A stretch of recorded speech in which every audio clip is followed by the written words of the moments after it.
மயான கொள்ளை. அங்காளம்மன் மயான கொள்ளை வரலாறு சிறப்பு வாய்ந்தது. பிரம்மன் தனக்கு 5 தலை என்று ஆணவத்தில் இருந்தார். பிரம்மாவின் ஆணவத்தை அழிக்க சிவன் அவரது ஒரு தலையை தனது கரங்களால் கிள்ளி எறிந்தார்.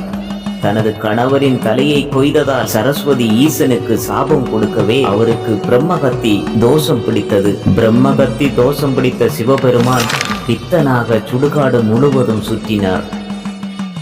ஈசனின் கையில் பிரம்மனின் தலை கபாலமாக பற்றி கொள்ளவே அவருக்கு இடும் உணவுகளை எல்லாம் அந்த கபாலமே தின்றது. இதனால் கவலையடைந்த பார்வதி தேவி அண்ணன் மாயவனின் ஆலோசனைப்படி அங்காளம்மன் ரூபம் கொண்டு மாசி மகா சிவராத்திரி அன்று ஒரு சுவையான உணவு செய்து அதை 3 உருண்டையாக எடுத்துக்கொண்டு மாசி அமாவாசையில் ஆவேசமாக மயானம் வருகிறாள். மயானத்தில் ஒரு பித்தனாக தெரியும் ஈசனை அழைத்து கைகளில் பற்றி கொண்டிருந்த அந்த பிரம்ம கபாலத்தில் 2 உணவு உருண்டையை போட்டு 3வது உருண்டையை மயானத்தில் வீசி எறியவே உணவு ருசிக்காக அந்த பிரம்மதலை ஈசனின் கையை விட்டு இறங்க அம்மன் அகோர ரூபமாக அந்த பிரம்ம கபாலத்தை காலால் போட்டு நசுக்கினாள்.